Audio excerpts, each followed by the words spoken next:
Hi, this is my restructured video on integers under subtraction for proportional and algebraic reasoning. So here our problem is negative 15 minus negative 27. And the first thing that I want to do before we try to approach this problem using arithmetic is that I want to break this down into three separate parts.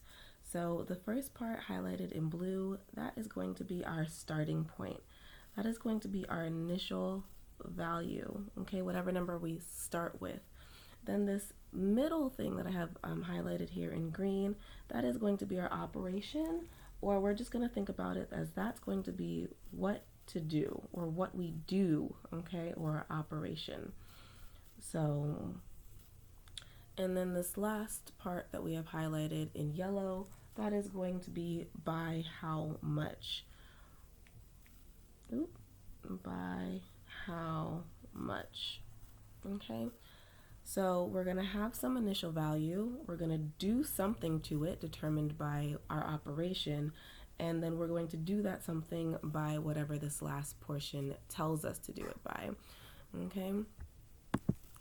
So if we take a look on here, I just want to take a look at this approach. I just want to take a look at this problem visually, and then we can think about it conceptually, and then we can look at how we can use what we know about how to approach this visually and conceptually to approach this using arithmetic. So here we have our initial value of negative 15 represented using 15 negative counters. And we know that we need to take away negative 27, but we can't take away negative 27 negative counters from 15 negative counters. So we're going to need to create it so that way we can. So here you'll see that I have now created a situation where we can take away 15 negative counters by adding 12 more negative counters as zero pairs, or as it being included in zero pairs. So remember that zero pairs, okay, are just the result of the additive inverse property of addition. So because positive and negative numbers are opposites, when you add them together, their sum is always zero. So negative 15, like we had before, plus 12 more zero pairs still gives us a sum total of negative 15. So we are still here at our initial value. We're still at our starting point here. Okay, the sum total of all of the counters that you see here is still negative 15.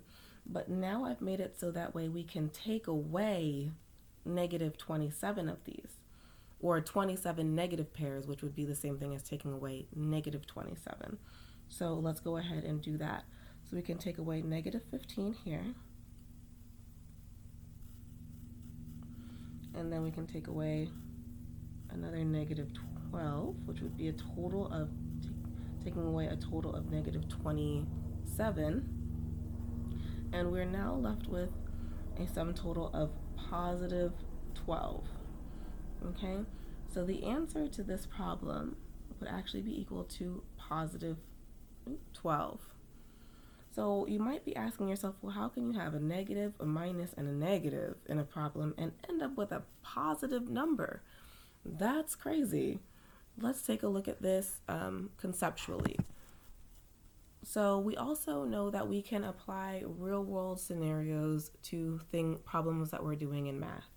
So let's say that we are starting with an initial value of 15. So let's say negative $15. What does that mean?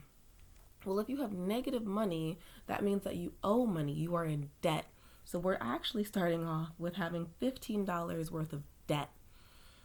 Or let's say you, you're not making me, right? Let's say you are starting off with $15 worth of debt. So you are in debt $15. You owe the bank or someone else $15. And now let's say I, being so generous, come along and I want to take away $27 worth of debt. Okay? Well, that's great, right? You had $15 worth of debt and I took away more debt than you even had. So really, you're in the green here. Right? If I took away all of your debt, if I had taken away just negative 15, you would be back to zero, right? Which is still better. It's better to have $0 than it is to have negative $15. But if I took away more debt, then you would be in the green. You would actually have positive money if I took away more debt than you had. So now I want to highlight a few different things that I know that we know, but I want to just reprove them again before we start to try this on our own. So let's think about this problem 5 minus 2. So remember that 5 is our starting point. We want to subtract, which means that on our number line we're going left, and we want to go left 2 bunny hops or 2 units. So we're going to start at 5 on our number line, and we're going to go left 1, 2, and we're going to end up at 3. So the answer to this problem here is positive 3. Easy enough. Let's use manipulatives to show that this is equivalent to something else. So remember that we're starting off with 5 as our initial value. Well, if we add 2 negative counters, those 2 negative counters create 2 0 pairs, and our sum total here again would be 3. So what we just did here was 5 plus negative 2, and we also got the same answer that also equals 3. So what we can deduce from these two things is that subtracting is the same as adding a negative. So subtracting is the same as adding a negative, right? Subtracting 2 is the same as adding negative 2. So we just proved that we can change the subtraction sign to adding a negative, okay? And vice versa, adding a negative to just subtracting. Okay, we just proved that because we got the same answer for both of these problems. The next thing that I also want to just highlight and think about is the idea that if we have a number line, if we wanted to represent positive numbers on our number line, we would go to the right. Okay, so let's say we want to represent positive 5, we would go to the right 5 units. And if we wanted to represent negative numbers, we would go to the left. So if we wanted to represent negative 5 on our number line, we would go to the left 5 units from 0. So positive numbers and negative numbers are just opposites. Negative numbers are just opposites of positive numbers, okay? They go in opposite directions, and therefore they are opposites of each other from 0. So here I want to just highlight the idea that instead of the word negative, right, instead of, when we're looking at a problem, instead of saying negative, we can sometimes say opposite of or inverse of. Okay, because negative numbers are just opposite of positive numbers. Okay, that's why they're created, because they are additive inverses, right? That again, when added together, equal 0, right? So now let's take a look at this problem using arithmetic and what we just shown, what we've just proven, and what we just explored and answered, right? We already have our answer, and we have some of the reasoning that will help us build up to that answer. So here we have the same problem, negative 15 minus 27. But remember, we just said that we can think of subtraction as being like adding a negative. Okay? So let's change that subtraction sign to adding a negative. So negative 15 plus negative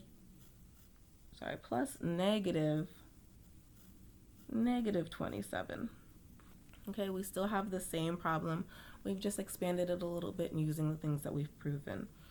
And now, instead of negative 27, let's think of this as the opposite of negative 27. Well, what's the opposite of negative 27? Well, that's positive 27. Positive 27.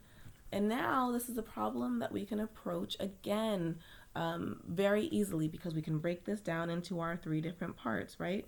We have our starting point, our initial value, we have our operation, or what we do, and then we know how much we're doing that by, okay?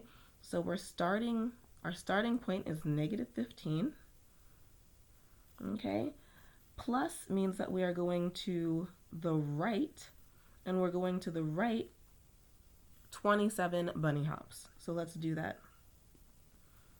1, 2, 3, 4, 5, 6, 7, 8, 9, 10, 11, 12, 13, 14, 15, 16, 17, 18, 19, 20, 21, 22, 23, 24, 25, 26, 27. And here we end up again at positive 12, okay? So we have proven this several different ways. We have proven this using manipulatives and our understanding of additive inverses and zero pairs. We have proved this conceptually using what we know about money and debt and decreasing debt.